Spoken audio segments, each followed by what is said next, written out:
Hi అండి, I am Prasanna. ఈరోజు tamarind poha ఎలా చేయాలో చూద్దాం. 1 కప్ పోహా తీసుకున్నానండి. సో థిక్ పోహా అయితే మనకి బాగుంటుంది. సో అలాగే ఒక బౌల్లో టామరిన్ వాటర్ తీసుకున్నాను. సో ఇప్పుడు పోహాని టామరిన్ వాటర్లో మనం వేసి సోక్ చేసుకోవాలి ఒక 10 మినిట్స్. సో మనం పులిహోర ఎలా చేసుకుంటామో టామరిన్ రైస్ అలాగే దీన్ని కూడా అలాగే ప్రిపేర్ చేసుకోవడమే, చాలా ఈజీ ప్రాసెస్. సో ఒకసారి మిక్స్ చేసి పైన ప్లేట్ పెట్టి ఒక 10 మినిట్స్ సోక్ చేసుకుందామండి.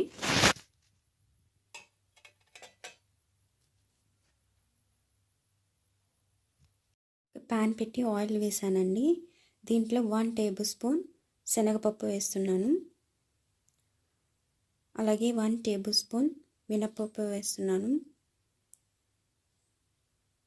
అలాగే కొంచెం జీలకర్ర ఆవాలు కూడా వేసి మిక్స్ చేసుకుందాం. మనకి పోహాలో జీరో కొలెస్ట్రాల్ ఉంటుంది, అలాగే vitamin A, vitamin C, iron కూడా ఉంటుంది. సో ఈజీగా డైజెస్ట్ అవుతుంది. మనం బ్రేక్ఫాస్ట్ కింద తీసుకోవచ్చు దీన్ని. ఓకే, పల్లీలు కూడా వేసానండి.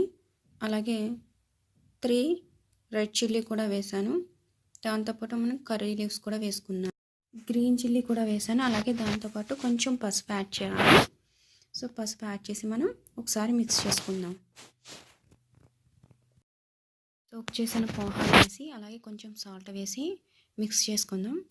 దీన్ని బ్రేక్ఫాస్ట్ కింద తీసుకుంటే చాలా బాగుంటుంది. So easy and quick process recipe. So దీన్ని ఒక బౌల్లోకి తీసేసుకున్నాను. సో మనకి వేడి వేడి పోహా రెడీ అయిపోయింది. So thanks for watching my video. Please don't forget like and subscribe. Bye bye.